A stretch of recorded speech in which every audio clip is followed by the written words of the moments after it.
अंगणवाडी कर्मचारी संघटनेची सदस्य आहे अरुणा रत्नाकर नांगरे आणि आमची अंगणवाडीच्या ज्या मागण्या आहेत, आज आमचा संप होऊन 18 दिवस झाले, पण ह्या सरकारला काही जाग आलेली नाही। पूर्ण 2 लाख महिला महाराष्ट्रात आज संपावर आहेत, पण आमच्याकडं नेहमी दुर्लक्ष झालेलं आहे। अधिवेशनात पण आमच्याविषयी काही म्हणजे त्यांचं आमच्या मनाच्या ज्या आमचे मेन मुद्दा 2च आहेत की आम्हाला पेन्शन हवी आहे। आज आमच्या अगदी म्हणजे रिटायर होणाऱ्या महिला आहेत, त्या अगदी निर्वाह त्यांच्याकडे म्हणजे आता औषधाला सुद्धा त्यांच्याकडे पैसे नाहीत। मग आमच्याकडे तात्पुरतं म्हणजे तुम्ही एक 3,000 द्या किंवा 4,000 द्या, पण पेन्शन रूपात द्या। 1 लाख किंवा 75,000 जी देत आहे ते आम्हाला नको आहे, पण आम्हाला जे मासिक जे पैसे देत आहेत ते द्या, कशाही रूपात द्या। आणि आम्हाला मानधन नको आहे, वेतन हवं आहे। वेतनात तुम्ही घ्या। अंगणवाड्या तुम्ही सरकारी आहे म्हणता, सरकारी सगळं अंगणवाडीत लागू करता, आणि ज्या शिकवणाऱ्या, ज्या काम करणाऱ्या, रात्रंदिवस झटणाऱ्या ज्या महिला आहेत त्या तुम्ही मानधनात कशा ठेवलाय? मग होश में येऊनच बात केली पाहिजे ना, होश में येऊनच बात केली पाहिजे। शिंदे सरकार असो, फडणवीस सरकार, मोदी सरकारनं आमच्या आता केंद्र सरकार अर्धा पैसा देते। केंद्र सरकारनं आता आज जमा केलं की 15 दिवसांनी महाराष्ट्र सरकार जमा करणार पैसे।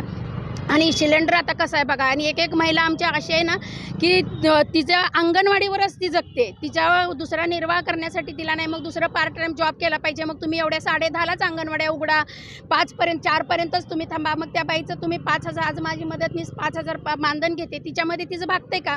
सरकारनं पण जरा विचार केला पाहिजे ना। आता हिवाळी अधिवेशन नागपूरमध्ये झालं, संपलं, सुरू होऊन संपलं देखील, तरी सुद्धा तुमच्या प्रश्नावर नाही अशी चर्चा झालेली नाही। आम्ही निषेध करतोय, ह्या सरकारचा पूर्ण निषेध करतोय, आणि आम्ही त्यांना आता इथून पुढे जरी आम्ही गेलो तर काळे झेंडेच आम्ही त्यांना दाखवणार। इथून पुढे आम्ही मतदान करताना पण व्यवस्थित विचार करूनच करणार।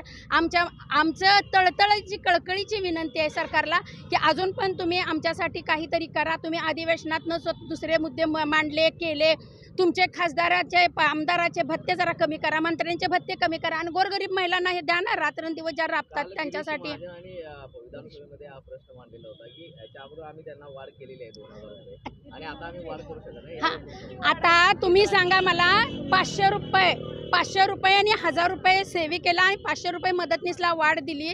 तुम्हाला जर तुमचं 50,000 वेतन, तुम्ही ₹1,00,000 वेतन महिन्याला घेता, बिन काय काम करता, एसीत बसता, तुम्हाला गाड्या असतात, तुम्हाला जर ते 50,000चं जर 10,000 केलं तर तुम्हाला बरं वाटेल का? मंत्र्यांना माझं हे एक विचार नाही, तुम्ही कशाला घेता भत्ते? तुम्ही घेऊ नका ना, तुम्ही कशाला मानधन घेता? तुम्ही खासदार आमदार आहे, त्याच्यासाठी झटता, त्याच्यासाठी भ्रष्टाचार करता। तुम्ही किती आम्ही काय भ्रष्टाचार करतोय आमच्याकडे बघा तुम्ही।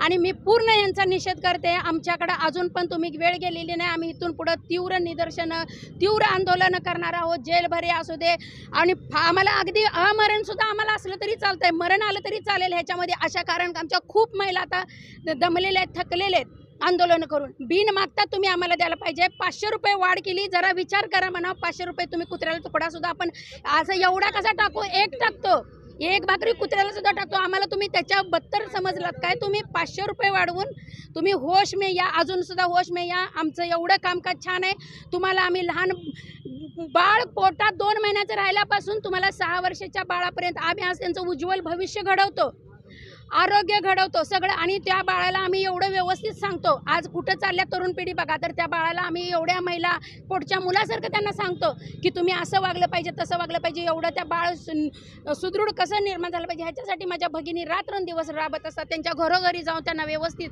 कसं राहायचं, कसं बाळांना खायला द्यायचं सगळं करतात। मग तुम्ही आमच्यासाठी बघा, अजून पण वेळ गेलेली नाही। आज 18 दिवस झाले, आमचा तळतळाट घेऊ नका। आणि आम्हाला आता बरोबर 3 तारखेला आमचा महामोर्चा निघणार आहे, सावित्रीबाई फुलेंच्या जयंती दिवशी आमचा महामोर्चा निघणार आहे। त्यावेळेला आम्ही काय वाटेल ती त्या मंत्रालयावर करू, दगडफेक करू, लाठीचार्ज आम्हाला घ्यायला लागलं तरी चालेल, काय वाटेल ते करू, पण आज आमच्या सगळ्या भगिनी 3 तारखेला मुंबईला जाऊन शिना तिथं काय ते फायनल घेऊ शकतात आम्हाला। आणि आम्हाला चालू आहे, आज संपाचा 19वा दिवस आहे, आणि आज आम्ही मानवी साखळी करून आम्ही या सरकारचा निषेध केला आहे की आम्हाला जवळजवळ 1 महिना झाला, आम्हाला आमच्या काही मागण्या मान्य केल्या नाहीत। हिवाळी अधिवेशनमध्ये पण आमचा काही निकाल घेतला नाही।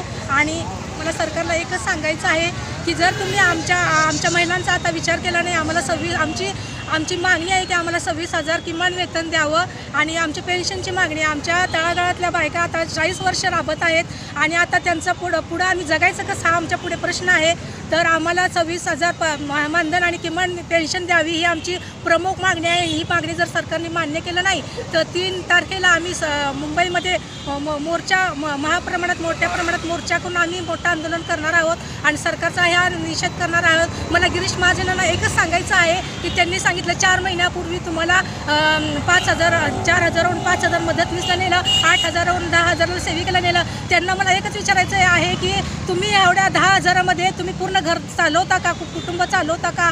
कारण तुम्हाला 10,000 तुम्हाला एका दिवसाला सुद्धा पुरणार नाही आणि तुम्ही अशी भाषा करताय. अंगणवाडी आम्ही सर्व अंगणवाडीच्या महिला त्यांच्या विरुद्ध निषेध करत आहोत.